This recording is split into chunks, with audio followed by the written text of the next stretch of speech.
il y avait des décisions difficiles à prendre, c'est ce qu'on comprend. Nous étions déjà en déficit de 3 milliards de dollars.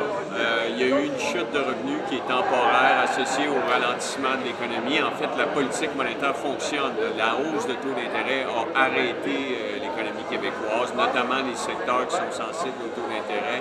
Les changements climatiques, la sécheresse, les feux de forêt, on a eu moins d'exportation d'électricité. On fait un investissement dans nos employés, on travaille avec eux parce qu'ils sont au cœur des solutions pour le meilleur réseau, de meilleurs services de santé publique, d'instruction publique. Et à ça s'ajoute une provision pour éventualité. Et donc 3 plus 2 plus 3 plus la provision, mais ça donne 11 milliards.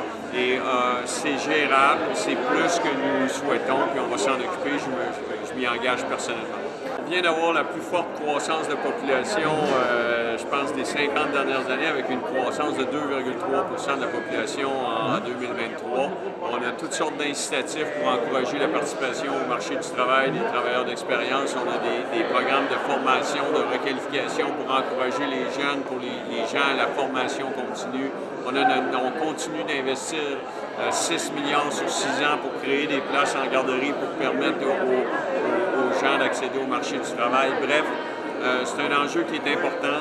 On est en action, on va continuer. Je vais terminer avec deux questions évidemment locales. Évidemment, vous avez répondu en partie à ma collègue. On comprend que c'est un dossier qui relève du ministère de la Santé, mais évidemment, l'enjeu en santé, donc on a santé et éducation, c'est en fait sur les deux priorités. Drummondville, évidemment, on attendait un hôpital. Qu'est-ce qui fait en fait qu'on n'a pas pu l'inscrire cette année au CEQI?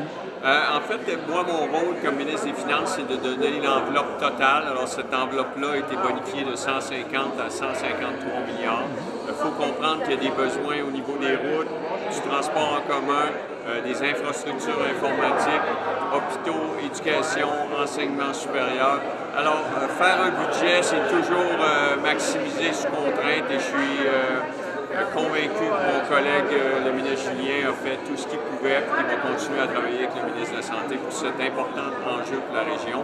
Et j'ai entendu en chambre hier le ministre Dubé souligner l'importance de ce dossier-là et qu'il allait s'y attaquer.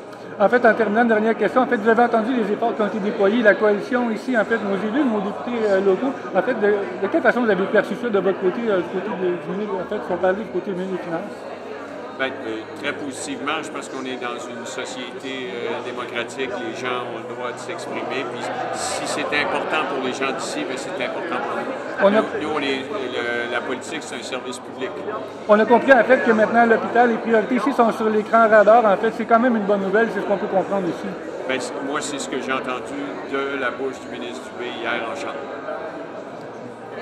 Merci beaucoup. Merci.